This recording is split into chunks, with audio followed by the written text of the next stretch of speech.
From Orange County and the campus of Chapman University, this is the Chapman Business Report. The use of incentives to lure and keep business, and the valuation and fight to keep sports franchises. What are they worth to a community?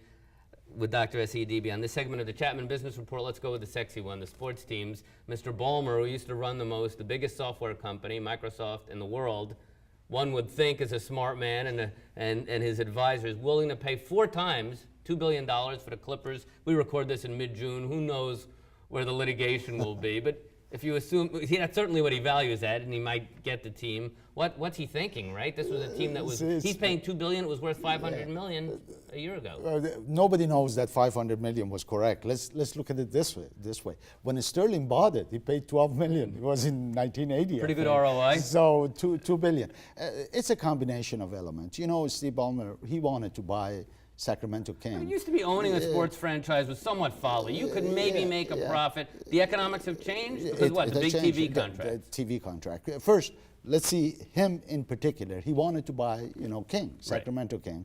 He couldn't buy it, partly because he wanted to move it to Seattle. And he loves basketball. And when it comes to purchases of the sport franchises, he was bidding against himself at the end, wasn't he? Yes, that passion kicks in. Okay. They just want to have the team, and they have the money. So he really go to $2 billion. But that by itself, that transaction, is pushing the valuation of all teams up. I think it's tongue-in-cheek, but Forbes said, all right, if the Clippers are worth $2 billion, and this may be a unique situation, a man who so badly wanted into the club, then the Dallas Cowboys are worth $8 billion.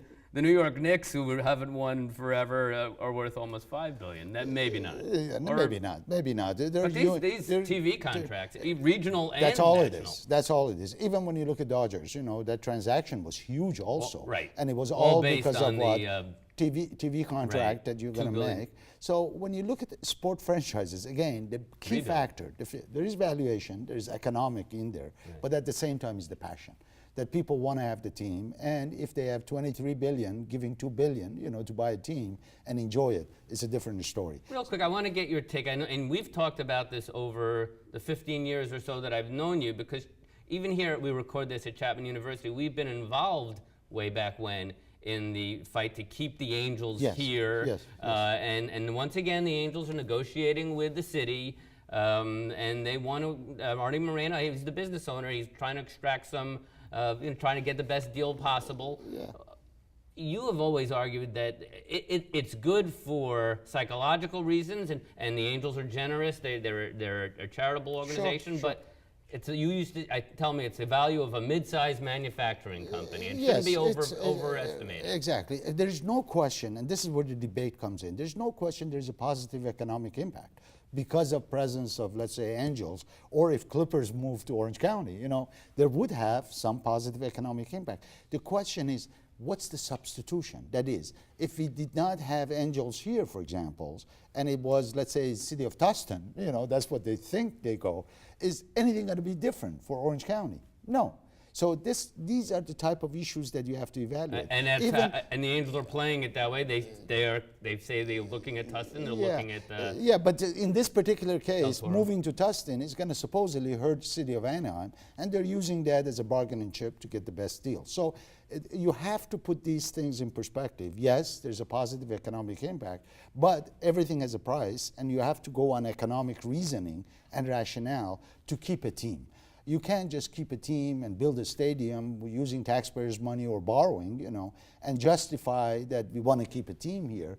Although, no question, having it has a positive impact psychologically, culturally, and also economically. Not necessarily offering incentives there to keep the Angels. It's a negotiating thing. They want some development rights. But they are talking real quick, and I wish we had more time, incentives in Sacramento to stop all the runaway production in Hollywood, increasing it by 3 or 4-fold, job credits, things like that. They're talking incentives in Anaheim, for instance, for a hotel developer, rebating the bed tax. Is that a good idea?